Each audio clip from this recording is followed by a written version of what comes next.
এই টাকাগুলো আমি আর কাকে দেবো? এই টাকাগুলো বাবা, বাবা তুমি কি বলো এসব বাবা?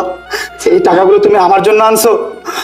আমার চাকরি নেই বলে আমার মা এই কথা শুনে প্রতিদিন কান্না করে, আর আমি কিনা এত বড় একটা কুলাঙ্গার সন্তান যে কিনা তার বাবার গায়ে হাত তুলেছি, এমনকি ঝাড়ু দিয়ে মারছি। বাবা আমি না আজকে সব বুঝে গেছি যে কে আপন আর কে পর। আমি বাবা এতদিন কিছুই বুঝিনি। আর এই তোকে বলছি, তোর বোন তো প্রতিদিন আমার বাড়িতে থাকে, সবসময় থাকে, সবসময় সবকিছু চাই, যখন যেটা চাই আমি তখন সেটাই দিই।